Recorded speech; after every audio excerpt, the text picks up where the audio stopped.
this deal, this so-called ceasefire deal, does nothing to address any of the grievances that led to the Aqsa flood on October 7th. None. There is still an Israeli siege. There is still an Israeli blockade.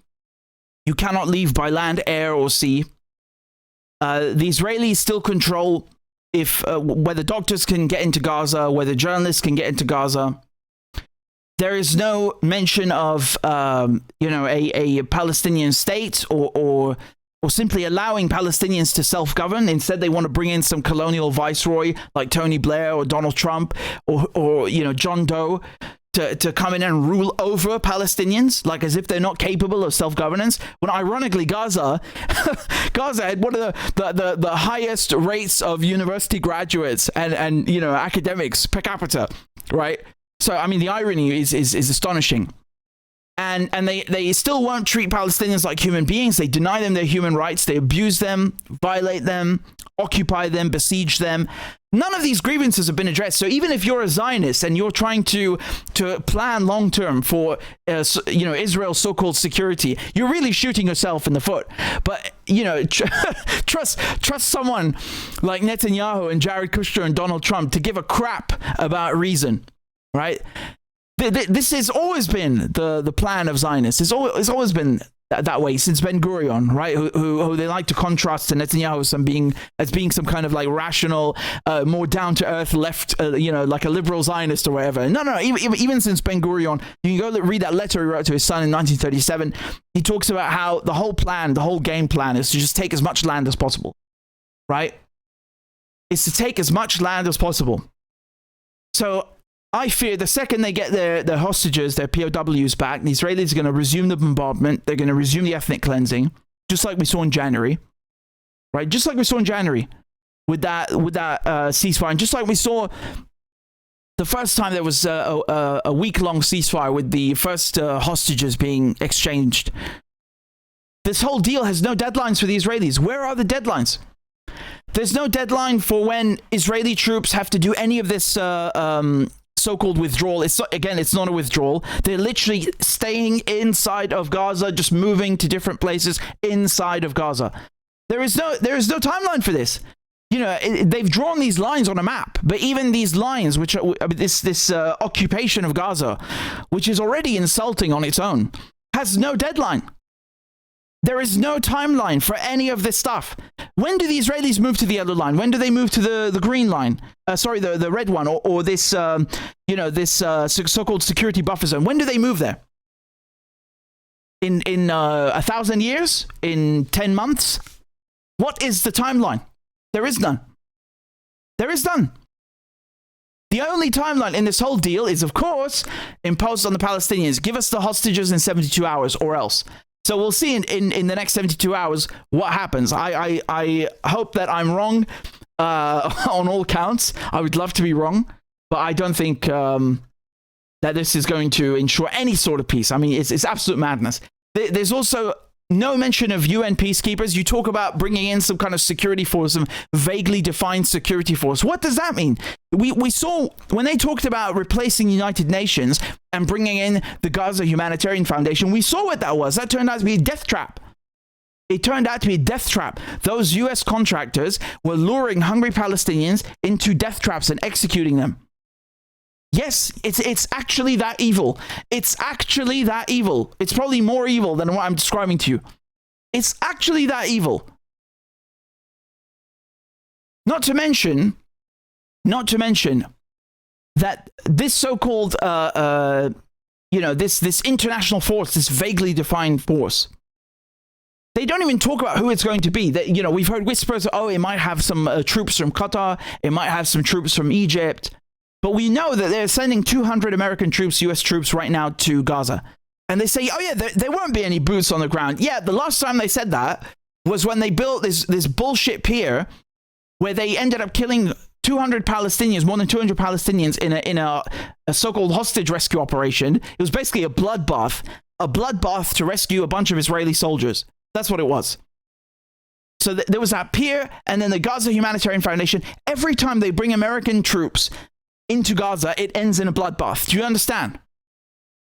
It's not me hypothesizing. I'm not speculating. These are facts. This is what happened in Gaza during this genocide in the last 2 years, in the same place with the same people. Okay.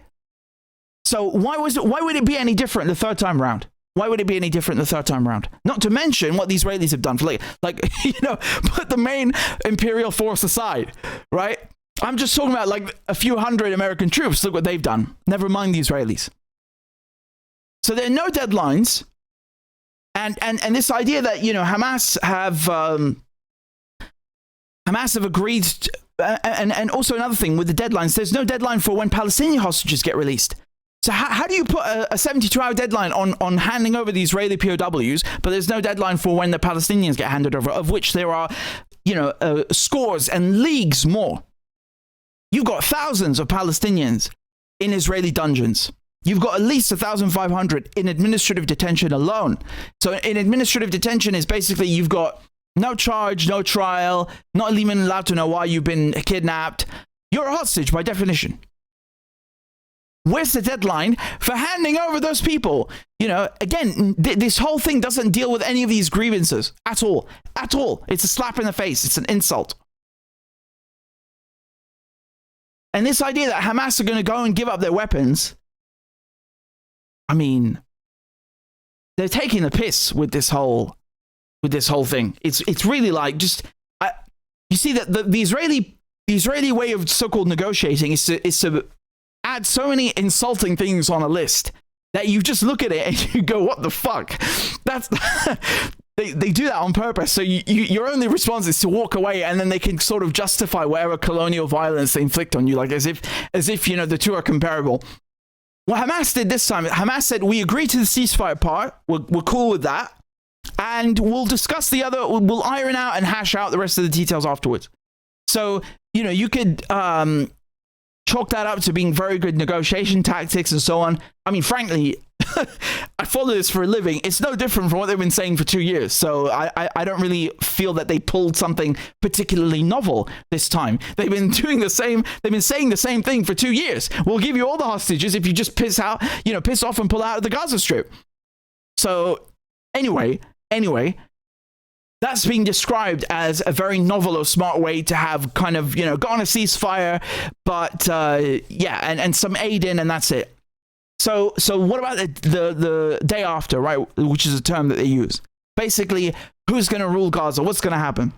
We'll watch this interview in a second and discuss that in more detail. But I just want to make something clear. You've got a generation of children. You've got a generation of Palestinian children in Gaza that have grown up now under genocide. And this might not even be the first Israeli onslaught. They might have been alive for 2014. Cast-led 2009, literally, you lose count.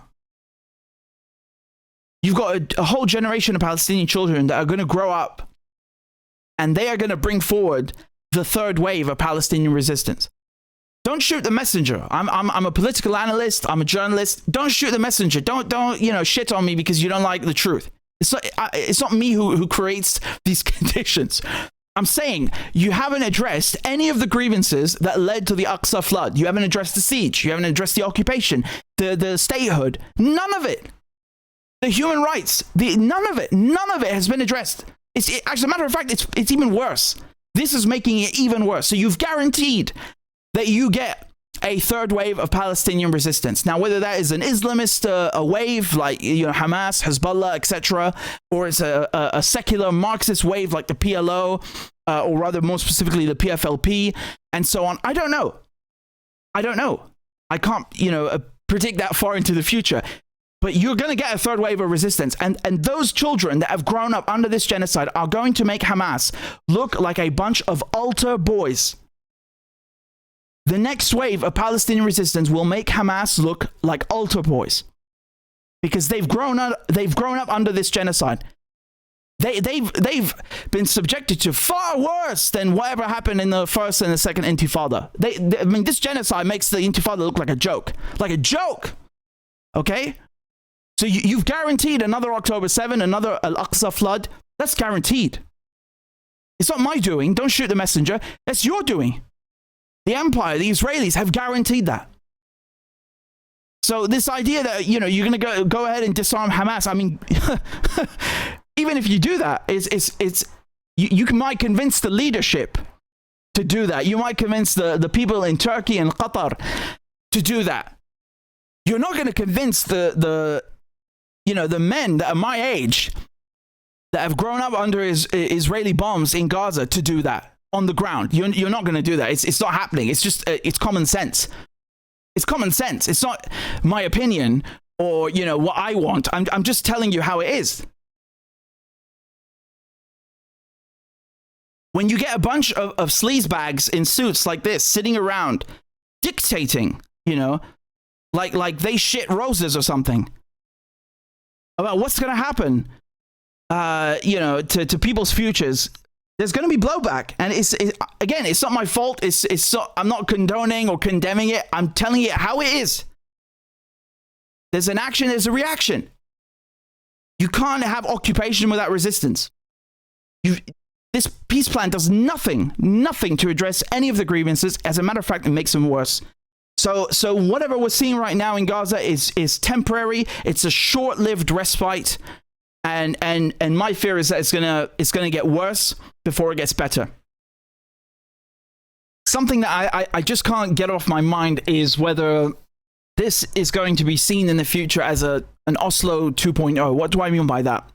I mean, in the sense that Palestinians, or shall we say, Hamas, are sort of trading the international support that Palestine has accumulated and garnered in the last 2 years for a ceasefire. Now, obviously, it's a very difficult choice to make. I mean, you're seeing people being, you know, torn to shreds every day. Any respite from that is the logical thing to do, of course. But when it comes to Oslo, you know, and the Palestinians recognizing Israel, so this is back when Arafat was running things, and they formed the PA, and they basically said, we're going to forego armed resistance or armed struggle. We will make peace with Israel. And I mean, what was the result of that? They all that international solidarity that the Palestinians had accumulated went out the window. Took them decades to rebuild it, and they saw Israeli settlements double in the West Bank. Basically, the Israelis never stopped, right? They got more and more violent and more extremist, and all of that was for nothing. So I don't think it's unreasonable to ask whether this is the right move politically speaking, right? From a humanitarian point of view, of course it's the right move. Of course, like, you know, you would choose life over bombs. No one is debating that, and we're not discussing that. But politically speaking, strategically speaking, long term, you know, zooming out and looking at this as a struggle for national liberation. Right now, Palestine, forget Hamas, I'm talking Palestine in general, has more support than it's ever had in history, right? Anti-Zionism is at its highest levels anywhere, even in the US, even among their right-wing base. I mean, for the wrong reasons, because a lot of it is racist bollocks. We'll get into that separately. But generally speaking, worldwide, globally speaking, in 2025, anti-Zionism is at its highest. Pro-Palestine support is at its highest. The Israelis, honestly, if their goal is to kneecap or to cripple that support for the Palestinian cause, this is probably a good way to go about it. It's, you know, they might be relinquishing some of the land grabs that they wanted to execute right now, okay? And Daniela Weiss is probably ripping her hair out in misery. But, you know, they're basically just going to still occupy Gaza. They will still control what goes into Gaza and who goes into Gaza. They will still have their claws sunk into Palestine. Nothing is changing on that front. On the contrary, they might even go and so-called do this so-called development plan where they basically just, you know, come like a bunch of vultures, swoop in, and then build a Riviera on top of Gaza, steal the gas, steal the oil. I mean, who's going to stop them, right? There's a ceasefire after all. We don't want war, right? So, and they'll market that as some kind of benevolent act. You know, it's like you go and burn down a building and kill people and deprive them of their domicile and their family and everything, and then you come in and say, I'm going to rebuild the thing. Oh, and by the way, 25% of the investment is going to my bank account. I mean, it's insane, right? That Trump and Netanyahu and Kushner, I mean, it's so obvious what they're doing. If it wasn't already obvious with Trump and Netanyahu, you know when he's bringing in Kushner, it's all about property development. They're a bunch of sleazebags. So this might be a mistake. Not from a humanitarian perspective. I'm speaking politically. Like, look at this from a very cold, realpolitik point of view. Just look at it that way, in that lens. Is it wise to forego all of the international support that Palestine has right now? Especially when you're not getting anything in the deal. It's not like the deal actually has a deadline for Palestinian hostages to be returned. It doesn't. It's not like there's a deadline in it for aid to go into Gaza. There is none. It's not like Israelis are actually withdrawing from Gaza. They're not. The map shows that they will still be occupying and besieging Gaza. So it just makes no sense. It makes no sense. And with all that said, of course, the respite people are getting is priceless. You can't put a price on that.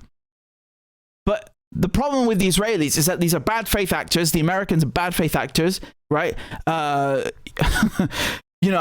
sorry to say that, but they are.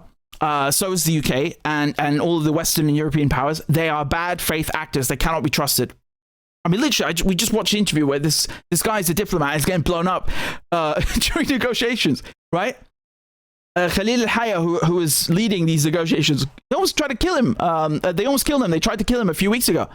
So, it's that level of bad faith negotiations where you try to murder the other party. You try to murder them during the talks, not even outside the talks. It's that level of dishonesty. It's unprecedented, frankly. It's I'm sure it's happened sometimes in history, but not with this level of firepower and in broad daylight in front of the world. It's never happened. Never.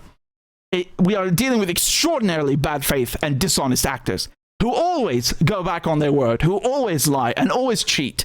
So what are you getting from them that is so important and so immeasurably valuable that you have to forego all other avenues, and you're willing to throw away all of the momentum that you've built up for the Palestinian cause? This is the question that I and many others are asking. I'm not saying you're right or wrong to do that. I'm just asking if that's a wise thing to do. I'm posing it as an open question. And I think it's a very, very important question to ask, because you may never, ever get this level of anti-Zionism again. You may not. I think the Israelis know that. I think they're very acutely aware of the fact that they are in big trouble. So they might be giving the appearance or of wanting peace and looking like that, they're going to let up and chill out. Well, if that's true, why are they buying TikTok right now, this week?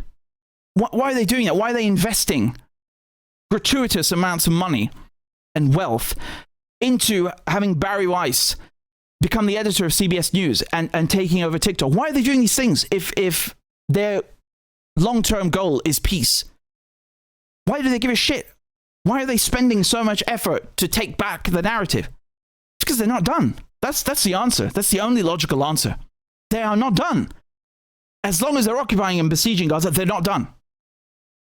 So I think strategically speaking, politically speaking, from a very cold, calculated, removed point of view, this ceasefire is a mistake. And not from a humanitarian point of view, but just from a very brutally cold point of view. Long-term, strategically, I think only the Israelis are going to benefit from it. I could be wrong. I would love to be wrong. I would love to be wrong. Only time will tell. Only time will tell.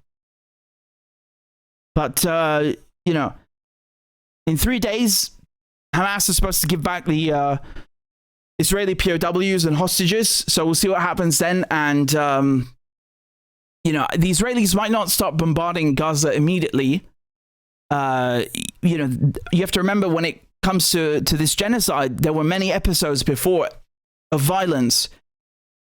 Operation Cast Lead and 2014, 2009, etc. Many and not to mention the decades-long occupation before that.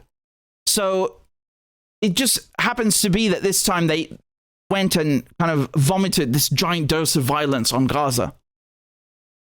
But it doesn't always have to be the case. An occupation is long-term by definition.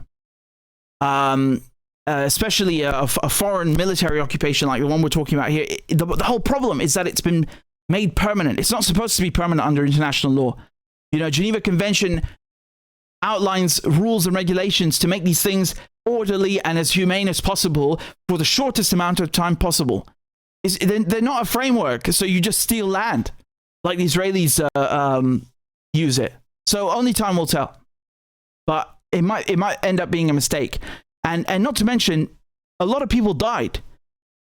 I'm not going to sit here and it's very easy for me to sit here in safety. Well, I mean, I'm being persecuted as well, but relative safety to Gaza, right? And say, well, every revolution needs blood, right? I don't know who said that exactly, but you hear this sometimes from revolutionaries that, a revolution needs blood. Well, you could argue that a lot of people have died, and why are you throwing that away? You've got tons of people in Gaza itself. You've got people in Lebanon who died for this cause. People in Yemen, people in Syria. Syria is gone. Syria's gone because it supported Palestine and no other fucking reason. I don't care what anyone says. That is the primary reason Syria's gone. Down the toilet. Under Al-Qaeda now because of that support. So Syria's been sacrificed. The whole goddamn place went down because of that. Not to mention... You like I said, the Palestinian themselves in Gaza, in the West Bank. I mean, and Iraq as well. We can talk about Iraq. So a lot of people died for this. Are you really sure that this is the right way to go about it? Are you really sure before you go ahead and appease these thugs in suits, these sleazebags like Donald Trump and his son-in-law and Netanyahu, these gangsters, these liars, these cheats, these thieves? Are you sure you want to throw all that blood away? I think it's a very important question to ask.